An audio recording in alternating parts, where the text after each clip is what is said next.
तो एसएससी की तैयारी कैसी चल रही है? वोकैबुलरी थोड़ी मुश्किल लगती है ना?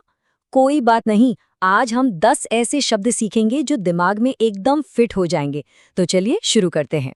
ये रही हमारी आज की लिस्ट। अब देखिए, हम सिर्फ इन शब्दों का मतलब नहीं समझेंगे, नहीं, हम इनको याद रखने का एक मजेदार तरीका भी ढूंढेंगे, ताकि एग्जाम में जब ये शब्द सामने आए तो कोई टेंशन ही ना हो।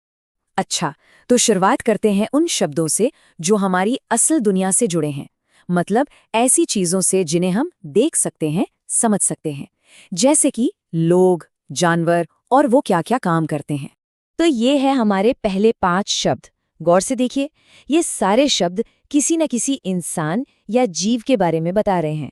चलिए एक-एक करके देखते हैं कि कैसे। पहला शब्द है अमोरल।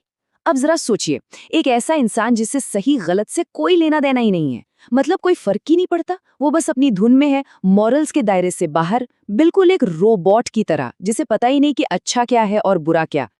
चलिए अब थोड़ा साइंस की तरफ चलते हैं। अगला शब्द है एम्फिबियंस, यानी उभयचर। अरे ये तो प्रकृति के सुपर हीरो हैं, जमीन पर भी रहते हैं और पानी में भी, दोनों जगह इनका राज है। सबसे बेस्ट एग्जाम्पल अपना मेंढक। ये शब्द थोड़ा संजीदा है और एक इंसान की हालत से जुड़ा है।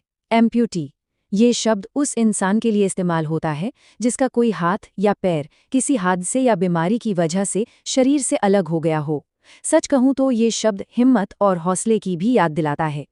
ओके, अगला शब्द है एनार्किस्ट। इसका मतलब बहुत सीधा है, एक ऐसा इंसान जो मानता है कि कोई सरकार, कोई शासन होना ही नहीं चाहिए, मतलब वो हर तरह के रूल रेगुलेशन के खिलाफ है। और यहीं पर एक बहुत मजेदार कॉन्ट्रास्ट आता है। एक तरफ है एनार्किस्ट जो सारे सिस्टम को तोड़ना चाहता है, और दूसरी तरफ है एंकर जो टीवी पर आकर सब कुछ व्यवस्थित तरीके से बताता है, एक तरह की स्थिरता लाता है ना, एकदम उल्टा। तो अभी तक हमने ऐसी चीजों की बात की जिन्हें हम देख सकते हैं। अब थोड़ा गहराई में उतरते हैं और उन शब्दों को समझते हैं जो आइडियाज और सिस्टम्स के बारे में हैं, मतलब थोड़ी एब्स्ट्रैक्ट बातें। ये जो अगले 5 शब्द हैं ना, इन्हें अपने दिमाग का टूल बॉक्स समझिए। ये ऐसे औजार हैं जिनसे हम कॉन्सेप्ट्स को, स्ट्रक्चर्स को और यहाँ तक कि जब कोई स्ट्रक्चर ना हो, उस गड़बड़ी को भी अच्छे से समझ पाएंगे। अच्छा, शब्दों के साथ खेलना किसे पसंद नहीं है? अगर पसंद है तो एनाग्राम शब्द बिल्कुल आपके लिए है। ये एक तरह का वर्ड पजल है जिसमें हम एक शब्द के लेटर्स को आगे पीछे करके एक बिल्कुल नया शब्द बना देते हैं। जैसे यहाँ देखिए, हार्ट, इसके लेटर्स को जरा घुमाइए और ये बन गया अर्थ। देखा, लेटर्स वही हैं, बस उनकी जगह बदल गई। कमाल की बात है ना? हमारा अगला शब्द है एनालॉजी। ये तो समझाने का एक सुपर पावर है, समझिए।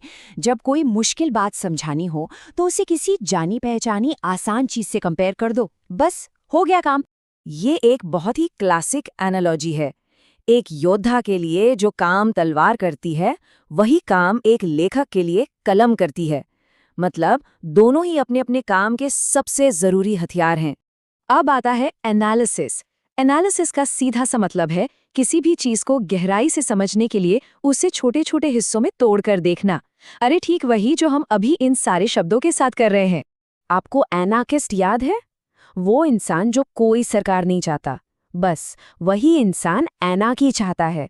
मतलब एक ऐसी हालत जहां कोई लॉ एंड ऑर्डर न हो, पूरी तरह से अफरा तफरी। तो एनार्किस्ट और एनार्की, ये दोनों एक दूसरे से जुड़े हुए हैं।